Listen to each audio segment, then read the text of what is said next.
Middle school, she was definitely a tomboy. High school years turned her more into a girl. She seemed very happy. That's why we have a hard time understanding why she done this.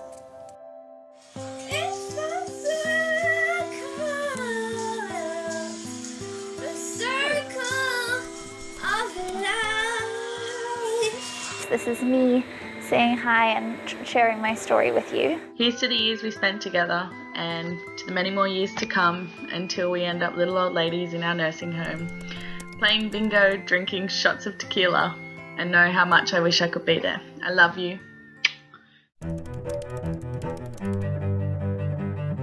Amber's memory is encouraging classmates to speak up about bullying and to ask for help. It has been almost 48 hours since we started the Get Me to 21 campaign. We've had 1.2 million Twitter impressions. All of a sudden, it's been put up on Facebook as, Kaylee's bucket list. It went international.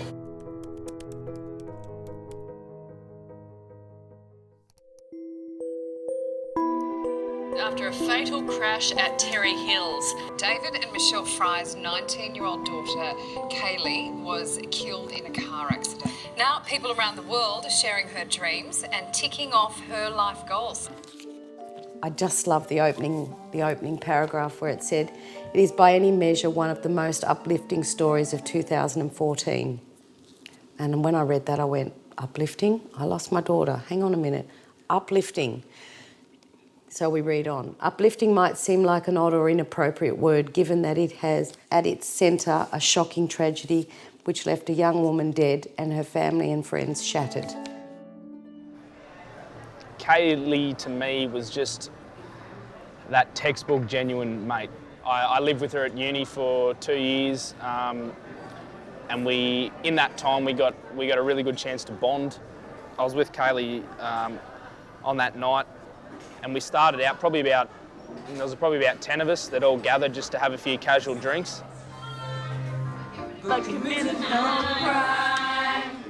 I wasn't intending on having a big night, but you can't really help it when Kaylee buys you drinks, so biggest party girl I know. They were at Shark Bar, which is in the Manly Corso, and she lived 500 metres from there. Joe and I decided to leave, and Kaylee and Michael stayed on for another hour. I can say that all four of us were in no condition to drive. What I believe, purely surmising of what I believe, and what I've read on her phone for the week leading up to when she died, they'd sat out the front of her unit, and then he said, "No, I'm going home." And she said, "I'll come with you and make sure you're all right," which is why she jumped in the passenger side. Oh, shit. Go.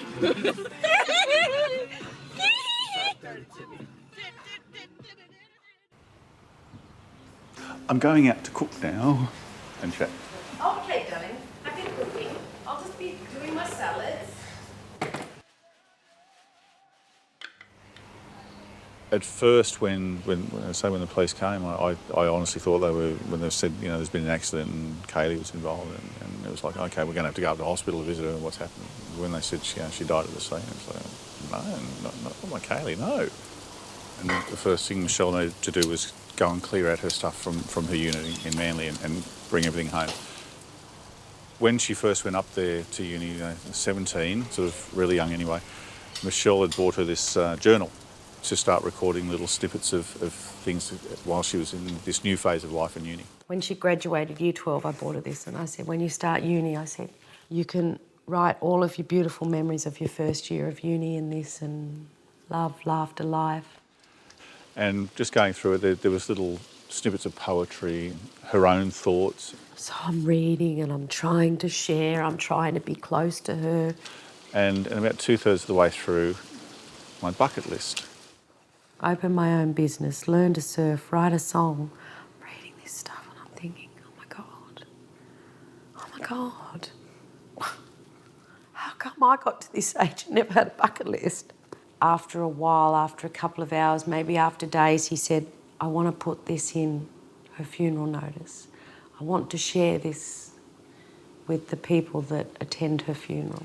Gave it out to everyone and said, look, as you go off from the funeral, if you ever get a chance to do one or two of these things through the course of your life, you know, tick them off and take Kaylee with you and say you've done it for Kaylee. And that's how this started, and we thought it was going to go from there and get a few things done over the course of a lifetime. All of a sudden, you know, it's been put up on Facebook as, you know, Kaylee's bucket list. It went international.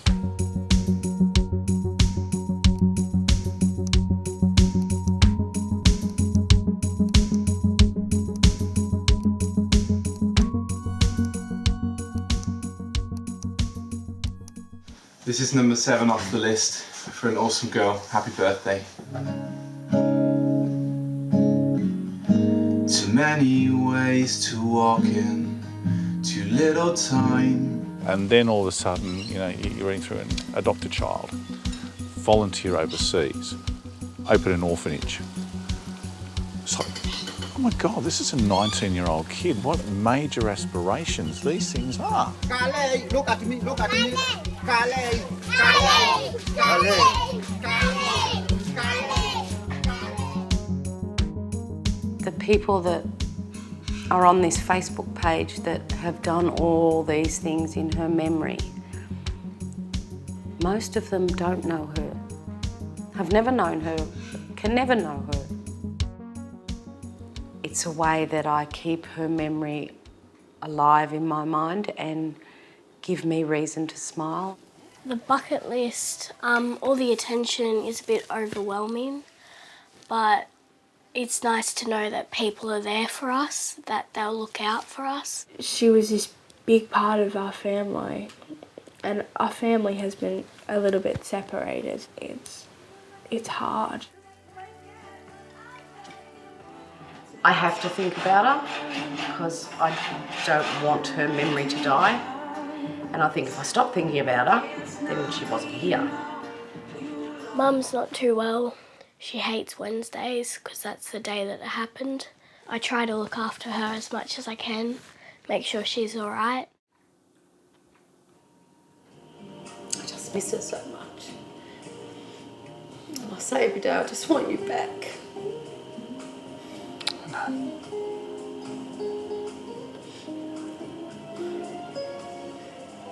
We've had a few issues, David and I would go to Kaylee and I'd talk to her about it.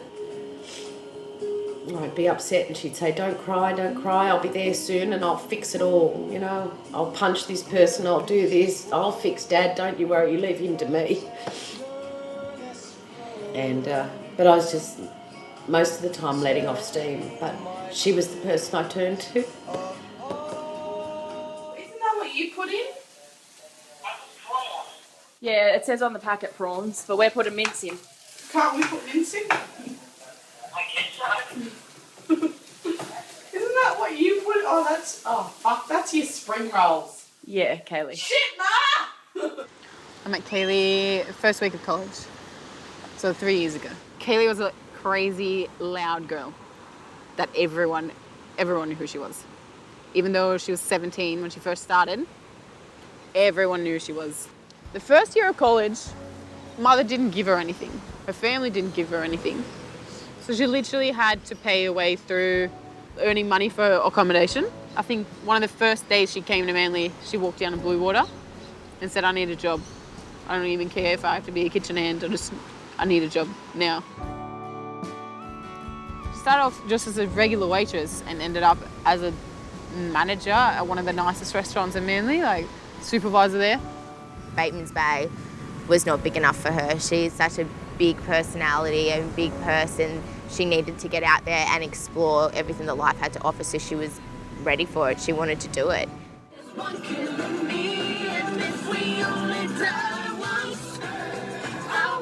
As much as I would love to turn around and say Kaylee is, you know, the epitome of kindness and sainthood, that wasn't her. That wasn't her, and people seem to have been like put on this absolute pedestal. People who don't know her and they're like, oh, she must have been, you know, like Mother Teresa. No, Kaylee liked to get heaps pissed and fall over and hurt herself. So she's not what people think she is. She was a real person. She'd be like people's daughters or their sons' friends, or, you know, their nieces or their cousins. She was a cool person. She was out there living it while she had it. Go, Bella. You can do it. I do it by myself. I believe in you. I don't believe in myself. Sing I Believe I Can Fly as you jump. 3, 2, 1. Woo! She was a big part of who I am, and then now I'm not really sure who I am without her because I can't call her and talk to her about everything, and like there's a lot of things that I can't do anymore because she was my go-to. That's who I did them with or who I talked to about them, and now I feel like I don't really know who I am anymore and I need to find myself.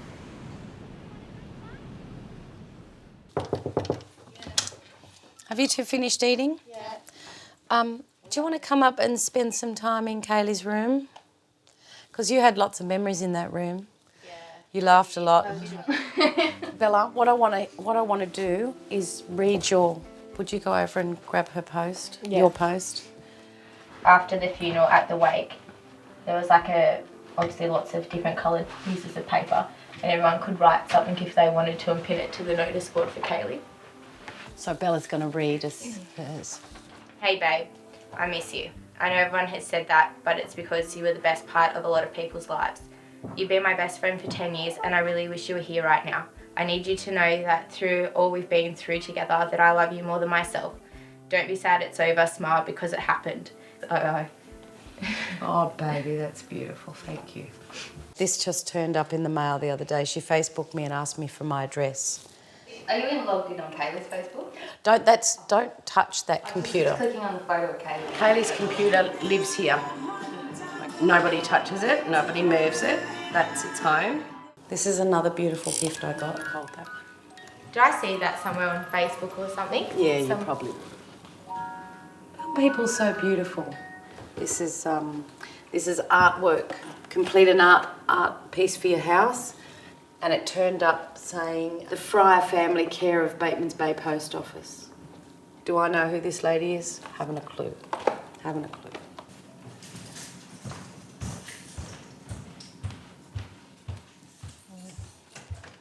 Her trophies and other bits and pieces.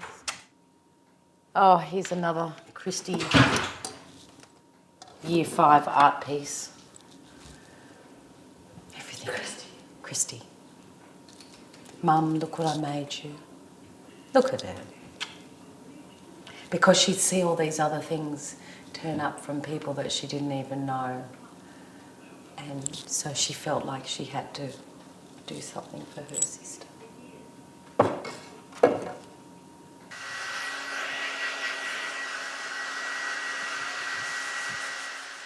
Tonight, we're going to a Katy Fryer bucket list gala fundraiser.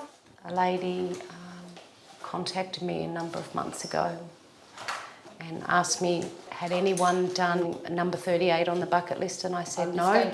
She said, I'd really like to do that for you and your family.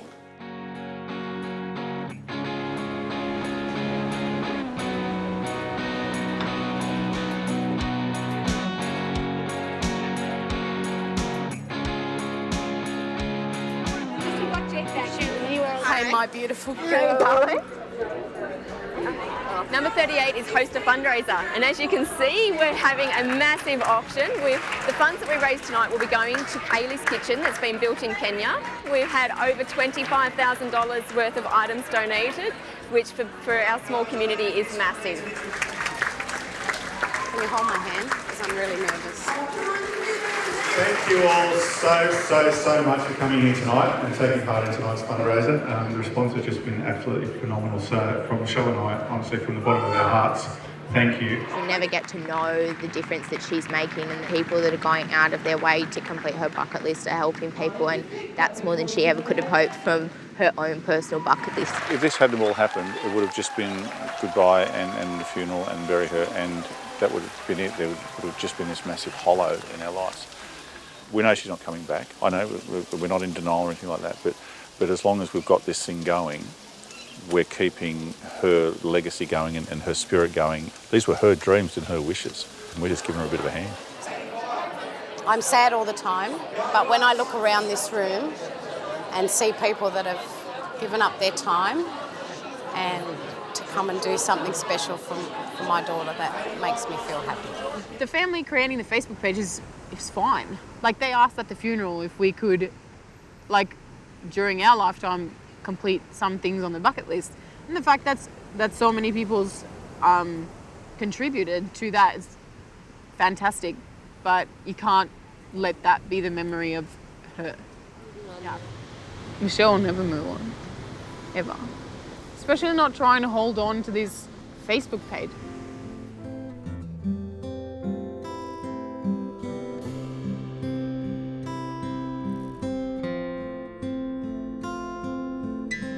Sadly enough, she's never going to get Kaylee back, ever.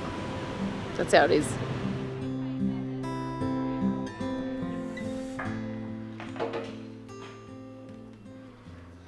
I've gone from 37.5 milligrams of antidepressants to 150 milligrams. Does it work every day? Not really, because I still cry. I wake up sad too many days. Today, I wake up happy. You know that And I sing I'm here. all the songs that they hate. Good morning, let's get ready for the day. Hooray! Who said that I hated that song? Oh, your sisters do. Perfect poached eggs. Can I have Look at that. Restaurant quality, perfect poached eggs. Good morning, my darling. And all the time, every time we eat poached eggs, who do we think of, baby? Kaylee. Poached eggs. My girl and poached eggs. I was talking to Bella the other day and I said that we're going to have breakfast the other day. I said, we might have a Katy breakfast. She goes, poached eggs. Straight up. I don't ever want the talk of her or the memory of her to ever stop. Christy, you need to move Get ready. Yeah, you need to move it, honey. It's 7:30, 15 minutes before the bus. Ow, ow. Right, lunchbox bag, quick, let's go.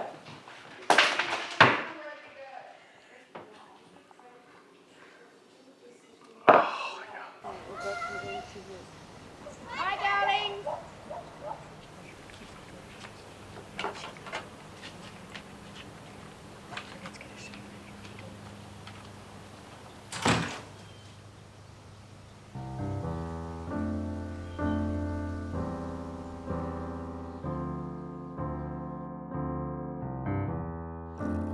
I hope people talk about her and her bucket list and her life and how she made them want to change their life.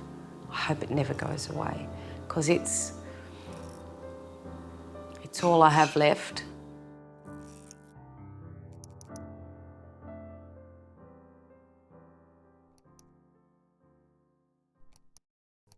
Amber was 16 going on 17.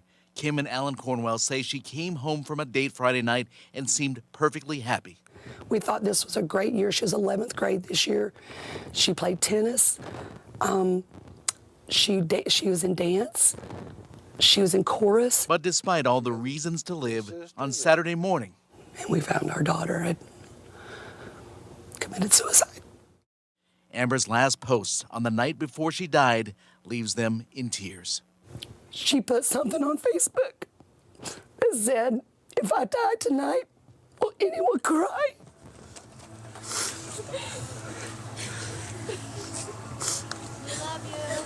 We love you, Amber.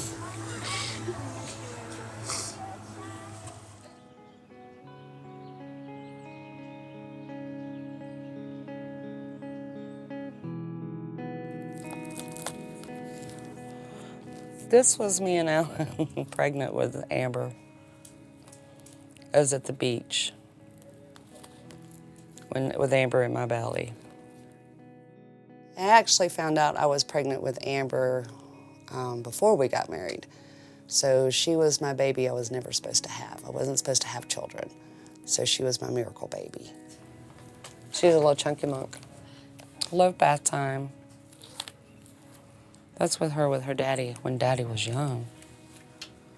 She never could play by herself. You know, she always had to have somebody playing with her all the time, even though she was, for 5 years, she was an only child until Brianna come along. Yeah, I was very close to Amber. She's my older sister, and there's really no one else. She was like my friend. We were blessed to have 2 wonderful children. Probably a lot of the memories from when she was little is when we was first going hunting and fishing. And she went bear hunting, deer hunting, turkey hunting. She was Daddy's boy. The only really picture I got of me and her hunting together. I had some on my other phone, but it broke, and then now I got this dinosaur phone, so that was my buddy hunting in the woods, that's for sure. Brianna, she don't mind the fishing part, but she's not into the hunting part. Amber, she's like me. Anything I went and done, she was usually right there with me. Middle school, she was definitely a tomboy. High school years turned her more into a girl. We actually met through Facebook, so it was a little bit weird. Like, we had never really met each other in person. Like, well, you know, it just, for a couple weeks, it kind of went through, like, we would like each other's statuses and pictures and stuff, but, like, we never really talked. And then we, like, where do you live? And then where do you live? And it was, like, right next to each other, so we were like, we should hang out. I just fell in love with her, I guess. She would always talk about Andrew to me, and she loved him. She loved that boy. He works at Burger King. He's a cutie pie. He was homeschooled his whole life. They loved each other, you could tell. And she had been told at school, oh, he's too good for you. He's too nice looking for you. You don't deserve anybody like that. Like, I knew that she was depressed, and I knew that she, like, didn't really like her school situation and didn't like all of that stuff, but I didn't think about it as being something that was so immediate.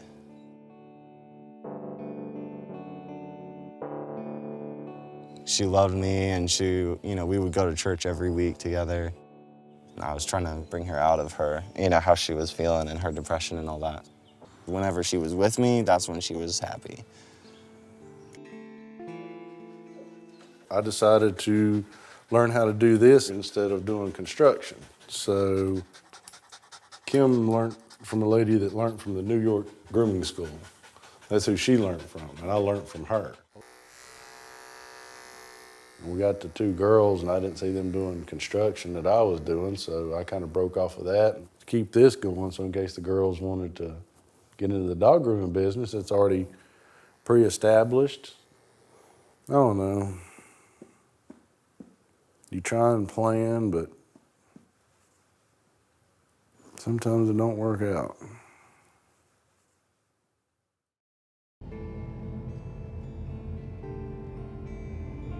Amber went to school on Friday the 19th. It was a half day. They were out for Christmas break, so they only went to 12 o'clock. She got off out of school. I knew she was going off with Andrew, her boyfriend, and they were spending the day together, and I just told her to be home by 11 o'clock.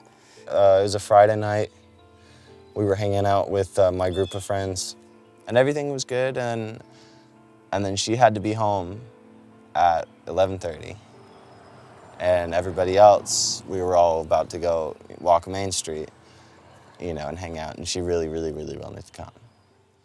And I really, really wanted her to come, but I was like, your parents want you home, you gotta be home. If I don't get you home, then I won't be able to come and see you tomorrow, So I brought her home, and when she got out of the car, she kind of seemed that she was upset about something, but no more than usual, And I was like, look, just hold on. I'll be home in an hour or 2, and we can talk.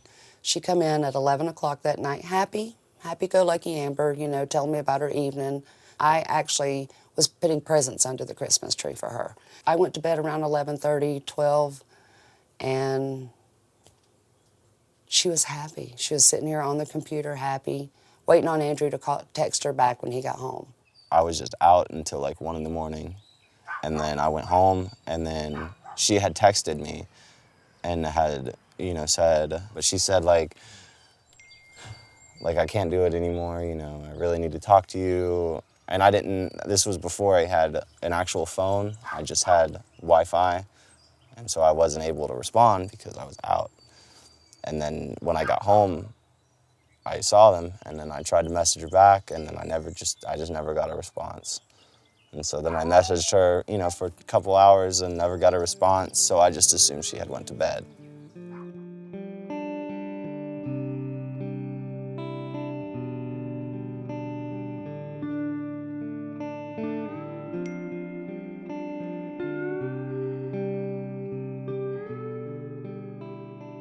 I got up that morning, and her door is she usually keeps it mostly shut. And I actually pushed the door open enough to where I seen her closet door open, and I seen her butt sticking out, and I thought, what are you doing hiding from me? And then as I got further around, I could see where she hung herself.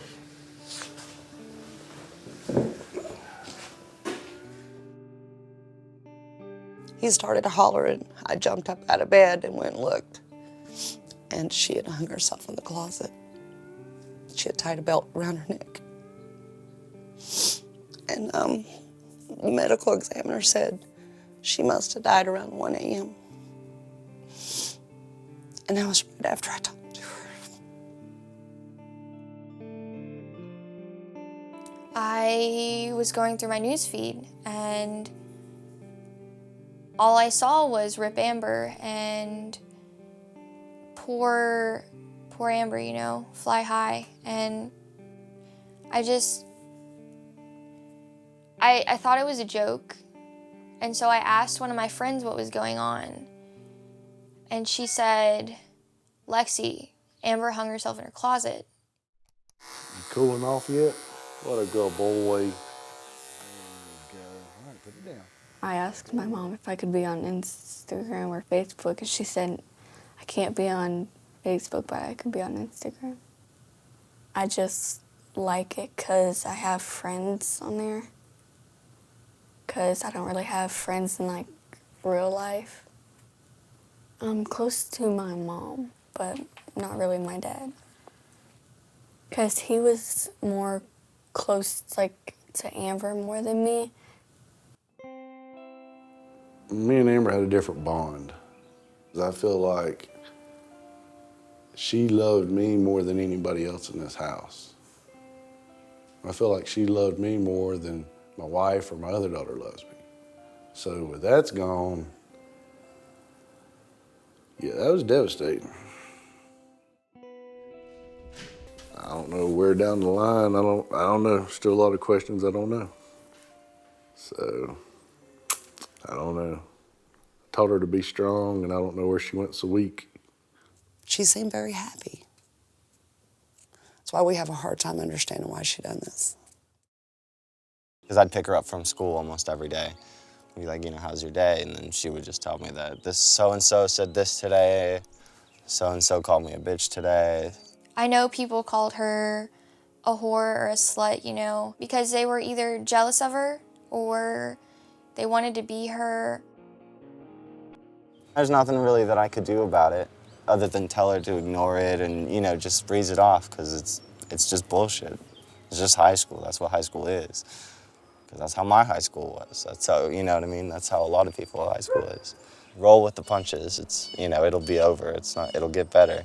As students get back to their routine, Amber's memory is encouraging classmates to speak up about bullying and to ask for help. I do blame one child in particular, and it's only because she likes to brag about it still, that she killed Amber, Kara Elizabeth Browning.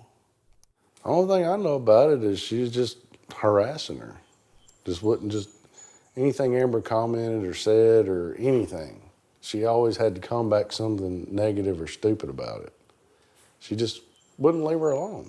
She had been talking about suicide, and Kara told her, quit talking about it and do it. And the next morning I found her. Kara called me and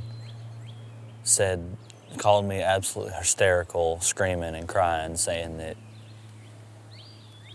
it's Amber, it's Amber. She told me that she killed her. They were talking about how Amber was gonna kill herself, and then Kara said something along the lines of, grow up and come back into reality and get in the real world because you're not gonna do it. And then come to find out an hour later, she did.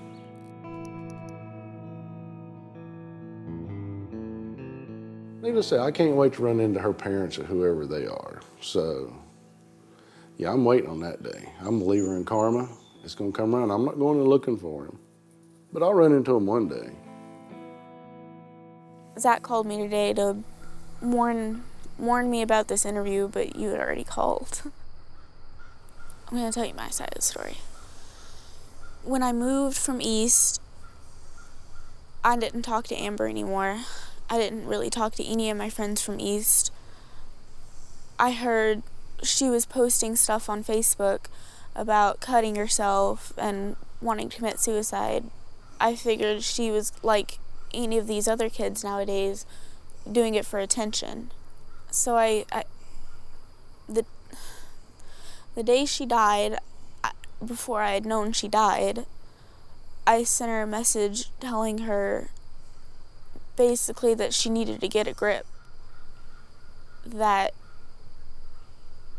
if she was doing it for attention, she needed to stop. She was loved by so many people. She played tennis, she sung, she could get any guy she wanted to. I mean, look at her picture, she's stunning. She had a boyfriend. I just don't see how somebody commits suicide just because somebody else is saying things to them. I mean, you need to have thicker skin than that.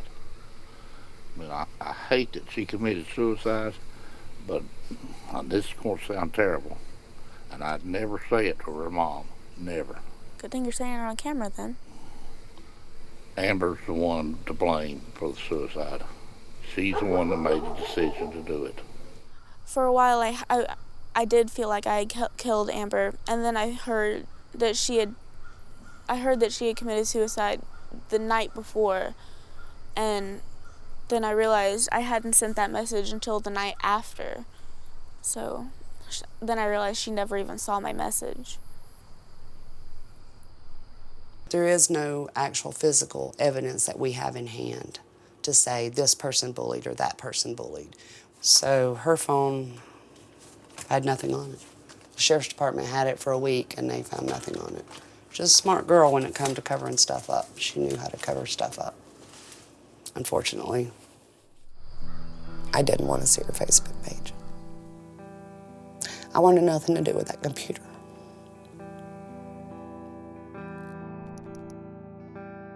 And I didn't want them to be able to put anything negative on there, so I said, shut it down.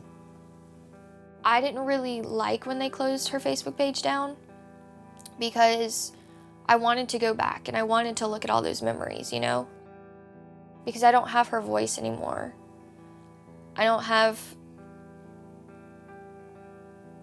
anything of her anymore.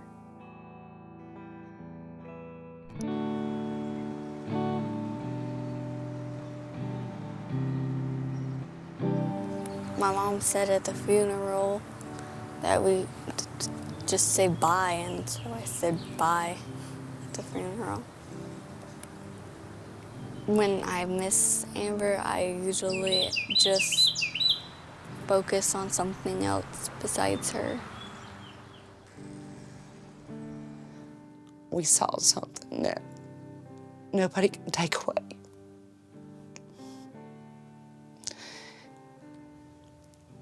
But she was only 16. I don't want any more parents to have to go through this. It needs to stop.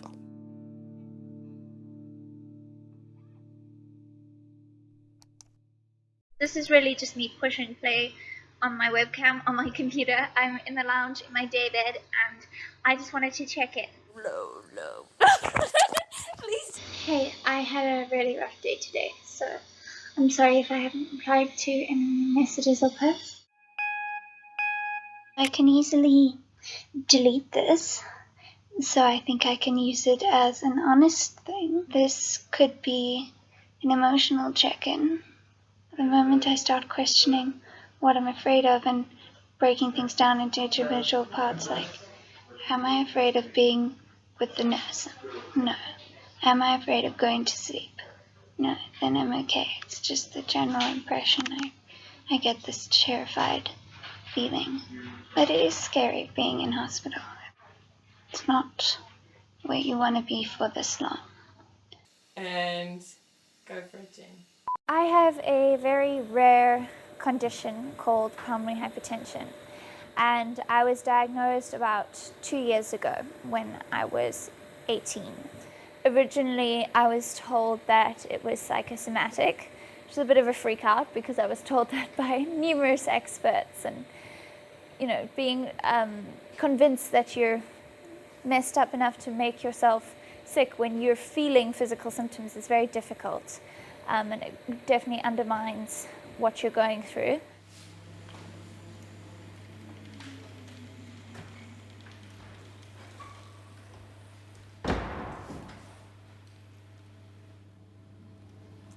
The blood can't circulate properly through my lungs, and therefore I can't absorb the oxygen that I need. And it's degenerative. It's terminal. People really hate it when I talk like that. Everyone here probably wants me to describe my illness as life-threatening or as serious. But it's not just life-threatening, it's terminal. I've looked up the statistics and asked all the difficult questions, and I am dying.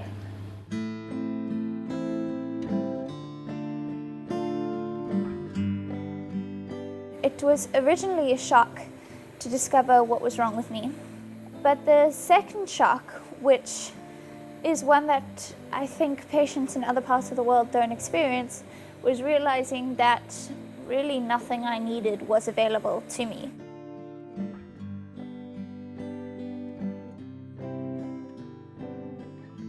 The resounding sort of feeling that we got from everyone was, look, don't even bother asking.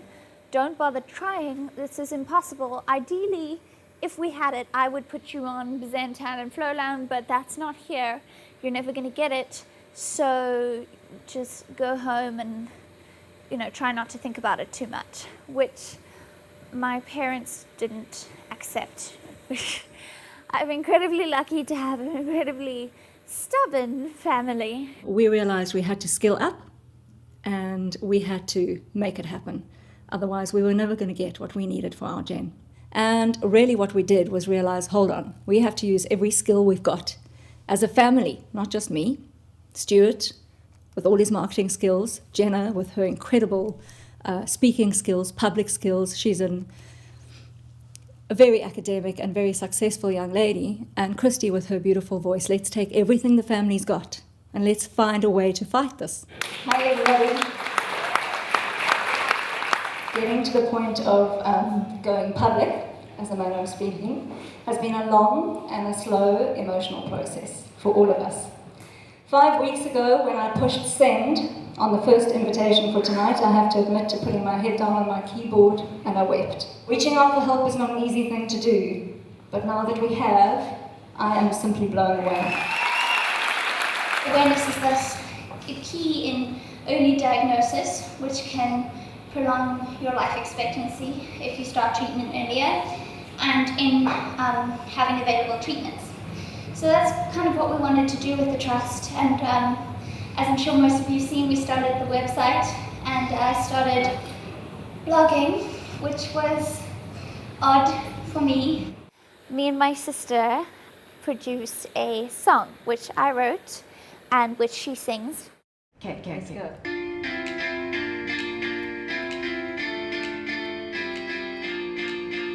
I don't know about that. Let's make it this. Do we go so I save the moment or save in the moment? Because either could work. So, just depending on how fast you sing it. Do you know what I mean? We'll put I there because this is kind of personal, I think. Standing alone in the crowd, puppet smile on, voice too loud. Stop. You've written the song, Jenna. You've written the words. You sat down one day and you wrote a song about your life right now.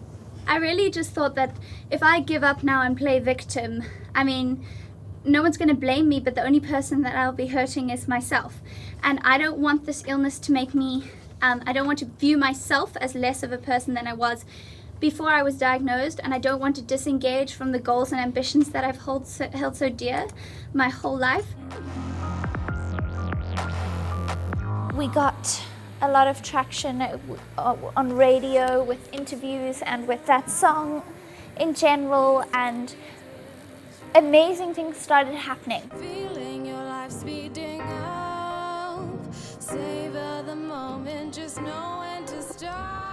Jenna and her family started the Jenna Low Trust to educate others and raise awareness about the condition.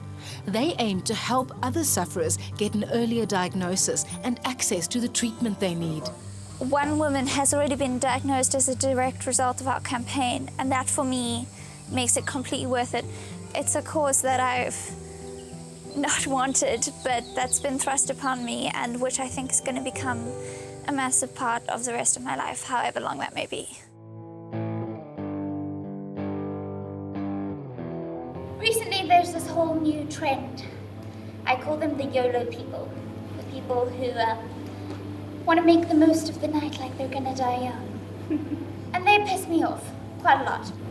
The worst is beautiful girls my age smoking. Every weekend, I wonder if anyone ever stops and thinks about what it must feel like for me to see them fuck up their lungs when I have done nothing wrong and mine are killing me.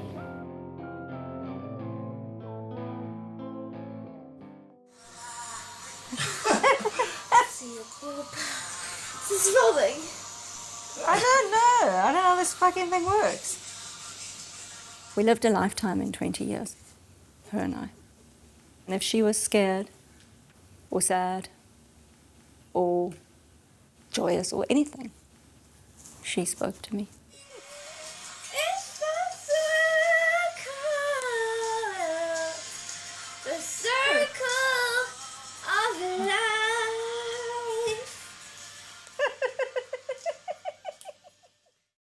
The unfortunate thing is that I think I was diagnosed too late. I have been deteriorating, and my most recent checkup, I was told that I'm going to have to be listed for a bilateral lung transplant. Rudolph the red-nosed reindeer. Reindeer. You'll go down in history. Okay, well, I didn't answer those voice notes last night because James was here last night. Holy shit. Camilla, yes, he's such a good kisser. He's like, I don't know, it's like on a whole nother level. Oh my god. Yeah, I'm kind of happy. And, we're kind of like a thing now. So, it's all very cute. She loved seeing the world from outside of her little bedroom because she didn't leave there too often. And Jen got quite, I wouldn't say lonely, but being stuck in bed, you get bored. Apart from getting lonely and a bit bored, she was a bit worried about people forgetting about her. She was worried that she would get invited to an event and wouldn't be able to go, so she wouldn't be able to talk to people as much. She was worried that she'd fall out of social circles. Not many people are going to forget about her, especially after the impact that she had in the social media awareness that was just everywhere. So no one was forgetting about her, but it's a little bit hard to see that side of the story when you're in your room the whole time. Hi, I'm Jenna. I'm 19, and I'm planning my 21st birthday party now. And I'm inviting you. Now, that might seem a little bit odd because I probably don't know you, but I would like you to come anyway. And I don't care what shape, size, color, age you are. I want you to be there with me. All you really have to do to come to my party is to sign up to be an organ donor. Because in order to make it to 21, I'm going to need new lungs. The problem in this country is that there were 0.3% of the population are registered as organ donors. So if you need an organ in this country, it's a death sentence. There's very small chance of you actually receiving an organ. it has been almost 48 hours since we started the Get Me to 21 campaign, and in that time we've had 1.2 million Twitter impressions roundabout and a couple thousand YouTube views, and the response has just been amazing and everyone is sharing it and it's incredible. Get Me to 21. Jenna, thank you for being brave. It's a beautiful thing. Go and check out the website. And we're coming to your birthday party. Yes, Most we definitely. are. Thank you very much, and that's Jenna Lowe. Thank you for the video. Thank you for the awareness. Thank you for your selflessness. Hopefully this transplant will give me a second chance at everything, because for the last couple of years, one thing I've struggled with the most is not being allowed to have dreams, because I think everyone focuses on the future quite a lot to get you through things. And then you hear that you might get a transplant. It opens up all these possibilities again and you can dream. I have to ask, how urgent is your transplant? It's pretty urgent.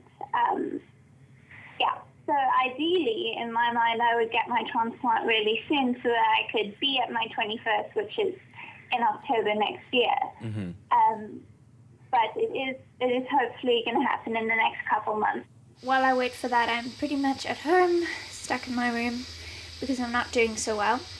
So I spend about 60% of my day sleeping, and the rest of the time I read or just lie still, because it's very difficult for me to move around or exert myself in any way.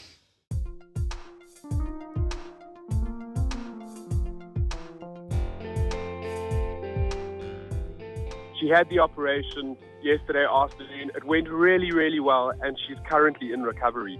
One little video which went viral literally saved her life. That is phenomenal. That is really, really phenomenal. And I think the lesson here is never give up.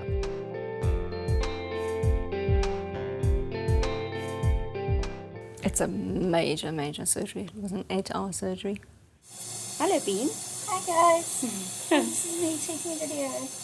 Say hello. We didn't realize how bad she was and how far gone she was. She didn't have long to live before her transplant. Months. Look at that.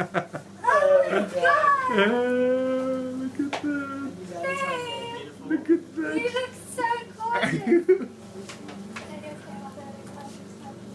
Oh. I need you to join me suiting up. You look spectacular. Oh, yeah. Look at James, he cleans up nicely, Please eh? take photos of this. Jen and I only managed to have 2 dates, and both of them, either her mom or her dad, were there. Hello. It's Jen and James. Put your mask back on, no breathing on me. Seriously, don't even joke. And we are in hospital in 7 days. Section 7. You said that, I didn't even know. And so I still have a little bit of Bell's palsy. This eyebrow is paralyzed. Can you see? You're so weird. And now I'm going to pause this and use the camera to take off my makeup, I think. Bye. Why don't you go the other side so that you can use the handrail? Then you've got sister on the one side and the handrail on the other. Better plan. 1, 2, there's no rush. So obviously post-transplant's almost 12 weeks now. I'll probably be out next Tuesday. And 5, you are a hero. Well done, Jen. Catch your breath. Yeah. Doctors have never seen one patient be dealt so many challenges. She fought and fought and fought till the very end, and kept coming back from the edge. I think looking at myself while I speak it's quite important, because I've just seen my face move slightly, and at least I caught a glimpse of Jenna, because face and whatnot. It kind of makes it hard to recognize myself.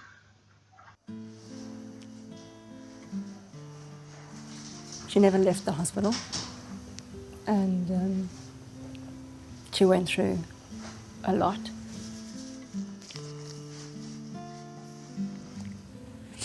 And we hadn't really spoken about those 6 months because Jen's legacy and what she wanted to do was save other lives. And I don't want her journey and her life to be in vain.